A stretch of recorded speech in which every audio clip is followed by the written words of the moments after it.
I'm happy to report this is the 10th consecutive year that CFALA has partnered with CCEE, the California Council on Economic Education, a nonprofit organization to sponsor the Financial Advisors Challenge. CFALA members volunteer as mentors, judges, and advisors. Top teams and their teachers are awarded trophies and financial prizes. I'd like to thank our sponsors this evening for making this donation to CCEE possible. At this time, I'm really excited to call up Larry Shoham, who won this year's Teacher of the Year award. Larry has taught in a number of LAUSD schools throughout his 15-year teaching career. For the past 2 years, Larry has been applying lessons learned from the CCEE program into his classroom. I'm honored to present him with a cash reward on behalf of CFALA. Larry would like to share a few words.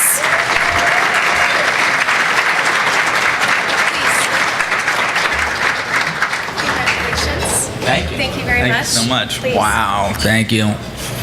It's kind of weird. So, thanks. Thank you.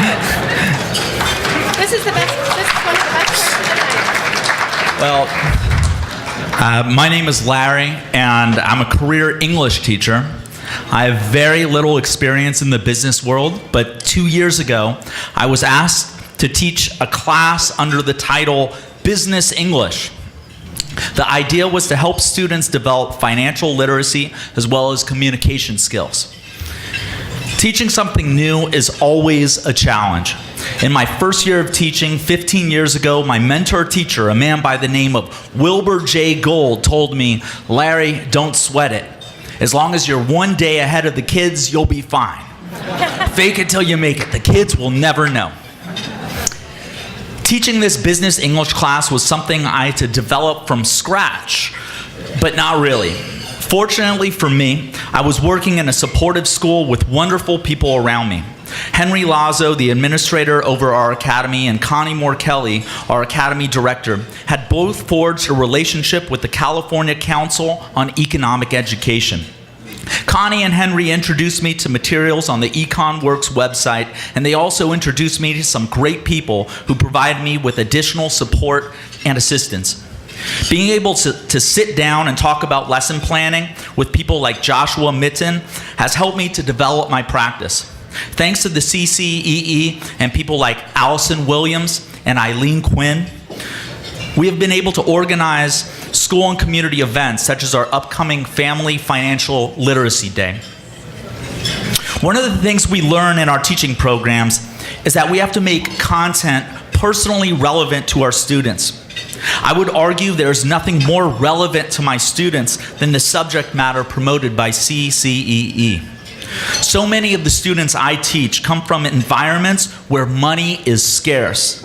The struggle, the worry, the stress produced by this scarcity is something that students confront on a daily basis. It is deeply rooted in their lives.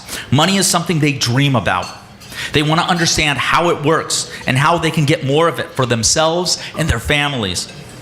As we progress through our lessons, students learn less about money and more about choice. Do you really need to buy the chips and soda from the convenience store every single day? What is the impact of this choice over a week, a month, a year? What about over 40 years compounded annually at 7% interest? Conversations move from money to life. In our lesson on opportunity costs, students learn that the free sample at Yogurtland isn't free. You paid for it with your precious time. How are you going to make use of your most precious limited resource on planet Earth? Your time. Budgeting, benefit cost analysis, understanding the difference between an asset and a liability. These are not abstract intellectual concepts. These are powerful, practical tools for living. We've seen the magic of compound interest as it applies to money, but it is as equally magical when you apply it to academics and personal relationships. 30 minutes of reading every day, going to tutoring after school, showing respect to others by saying please and thank you. The small decisions we make on a daily basis add up over time.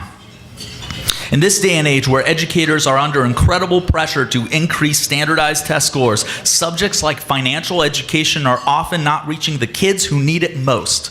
Instead of taking my business English class, a student is programmed into another boring, humiliating section of remedial math and remedial English.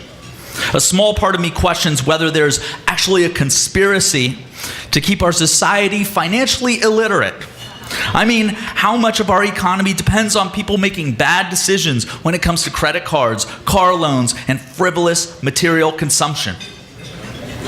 Somehow we need to push the idea that financial education is important.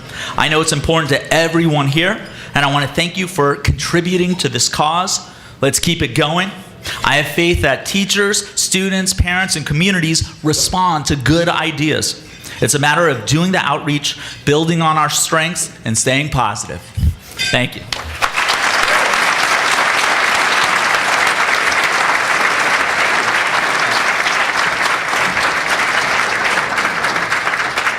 Enjoy your dinner. I'll be back at 7 to introduce the panel.